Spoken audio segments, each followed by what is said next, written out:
இனிமே கண்ணை மூடிட்டு கடலை எண்ணெய் வாங்கலாம். ஏன்னா மந்த்ரா கடலை எண்ணெய் இதயத்தின் தயாரிப்பு. வறுக்க பொரிக்க ஏன் எல்லா சமையலுக்கும் மந்த்ரா தான். மந்த்ரா கடலை எண்ணெய், அபார ருசி, ஆரோக்கியமான உடல் நலம். அதிமுக கூட்டணி தொகுதி பங்கீட்டில் முந்திக் கொண்டாலும் தொகுதி ஒதுக்கீட்டில் இன்னும் முட்டல் முதல்கள் உள்ளன. அதிமுக போல பாரதிய ஜனதாவால் வேட்பாளர்களை அறிவிக்க முடியவில்லை. காரணம், ஒதுக்கப்பட்ட தொகுதிகளால் பாரதிய ஜனதா மேலிடம் கடும் அதிருப்தியில் உள்ளது. அதனால்தான் பாரதிய ஜனதாவின் அமைப்பு செயலர் சந்தோஷ் சில நாட்களுக்கு முன் சென்னை வந்தார். மேலிடத்தினர் மட்டுமல்லாமல் தமிழக பாரதிய ஜனதாவினர் மத்தியிலும் கடும் அதிருப்தி இருக்கிறது.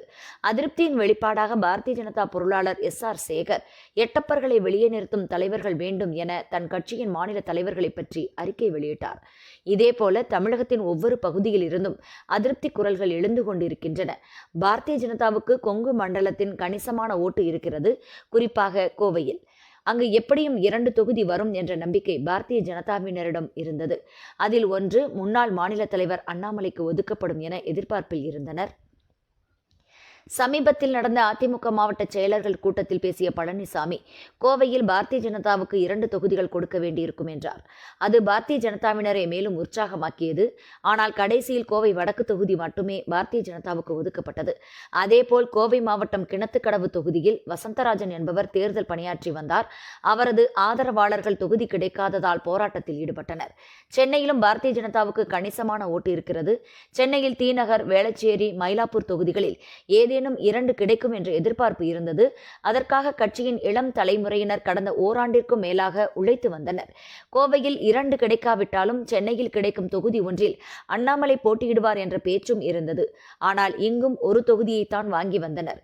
லோக்சபா தேர்தலில் 2 முறை வென்ற RSS தலைமை அலுவலகம் அமைந்துள்ள திருச்சி மாவட்டத்தில் ஒரு தொகுதியாவது பெற வேண்டும் என கட்சியில் பலரும் வலியுறுத்தியும் வாங்கவில்லை. திருப்பரங்குன்றம் தீபத்தூண் விவகாரத்தை முன்வைத்து ஹிந்து அமைப்புகள் பெரிய அளவில் போராட்டம் நடத்தின. பிரதமர் மோடியே திருப்பரங்குன்றம் முருகன் கோவிலுக்கு வந்து நெடுஞ்சான் கிடையாக விழுந்து வழிபட்டார். ஆனால் அந்த தொகுதியையும் வாங்கவில்லை என்பது பேரதிர்ச்சியாக அமைந்தது. மாறாக இன்று வரை திமுக கோட்டையாக உள்ள திருச்செந்தூரை வாங்கியுள்ளனர். இது குறித்து கேட்டபோது அது கோயில் நகரம், கட்சி வளர வாய்ப்பு இருக்கும் என்பதால் வாங்கினோம் என விளக்கம் அளித்தனர். கட்சி பெரிய அளவில் இல்லாத புதுக்கோட்டை மாவட்டத்தில் 3 தொகுதிகளை பெற்றது பாரதிய ஜனதா முக்கிய தலைவர்களையே அதிர்ச்சியடைய வைத்துள்ளது. இப்படி வெற்றி வாய்ப்பு உள்ள தொகுதிகளை விட்டுவிட்டு வெற்றி வாய்ப்பே இல்லாத தொகுதிகளையே பெரும்பான்மையாக வாங்கியுள்ளனர்.